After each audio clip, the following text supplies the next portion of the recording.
দীর্ঘ ৪৪ বছর পর আবারও চট্টগ্রাম বিশ্ববিদ্যালয় কেন্দ্রীয় ছাত্র সংসদের নেতৃত্বে ফিরেছে ইসলামী ছাত্র শিবির।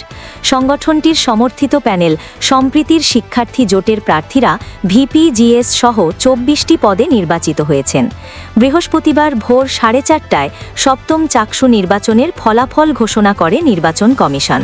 ভিপি পদে নির্বাচিত হয়েছেন ছাত্র শিবিরের মোহাম্মদ ইব্রাহিম হোসেন। তিনি সংগঠনটির চট্টগ্রাম মহানগর দক্ষিণের সভাপতি ও ইতিহাস বিভাগের এমফিলের শিক্ষার্থী। তার নিকটতম প্রতিদ্বন্দ্বী ছিলেন ছাত্র দলের সাজ্জাদ হোসেন।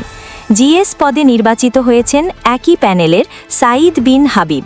তিনি বিশ্ববিদ্যালয় শাখা ছাত্র শিবিরের সাহিত্য সম্পাদক ও ইতিহাস বিভাগের স্নাতকোত্তরের শিক্ষার্থী। তার নিকটতম প্রতিদ্বন্দ্বী ছিলেন ছাত্র দলের মোহাম্মদ সাফায়াত। ফলাফল ঘোষণার সময় প্রধান নির্বাচন কমিশনার অধ্যাপক মনিরুদ্দিন বলেন, শান্তিপূর্ণ পরিবেশে প্রতিদ্বন্দ্বিতাপূর্ণ নির্বাচন হয়েছে।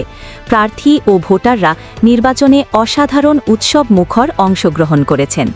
চাকসুতে ২৬টি পদে নির্বাচন হয়েছে।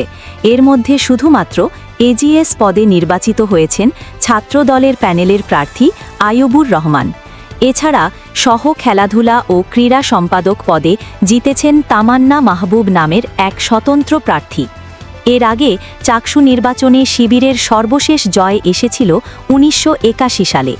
ওই নির্বাচনে ভিপি হন জসিম উদ্দিন সরকার আর জিএস হন আব্দুল গাফফার।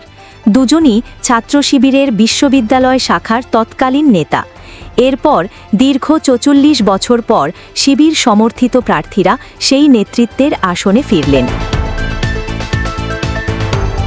৮০-র দশক থেকেই চট্টগ্রাম বিশ্ববিদ্যালয়ে জামায়াতে ইসলামীর ছাত্র সংগঠন ইসলামী ছাত্র শিবিরের প্রভাব ছিল উল্লেখযোগ্য।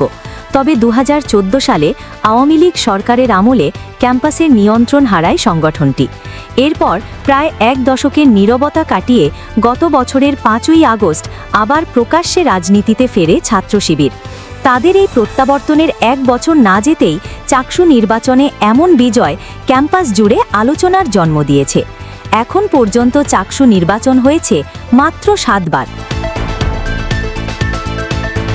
১৯৮১ সালের নির্বাচনে ছাত্র শিবির পেয়েছিল প্রথম জয়। এরপর ১৯৯০ সালের নির্বাচনে সর্বদলীয় ছাত্র ঐক্যের কাছে হেরে যায় তারা। এরপরের দীর্ঘ ৩ দশক চাকসু নির্বাচনই হয়নি। বন্ধ ছিল ক্যাম্পাসে ছাত্র রাজনীতির গুরুত্বপূর্ণ এই প্ল্যাটফর্মের কার্যক্রম। নতুন প্রজন্মের ভোটে নতুন নেতৃত্ব পেয়েছে চাকসু। প্রথমবার ভোট দেওয়া একাধিক শিক্ষার্থী বলেন, জাতীয় নির্বাচনে ভোট দিতে পারিনি, কিন্তু চাকসুতে দিয়েছি। এখান থেকেই আমাদের গণতান্ত্রিক অভিজ্ঞতা শুরু হলো।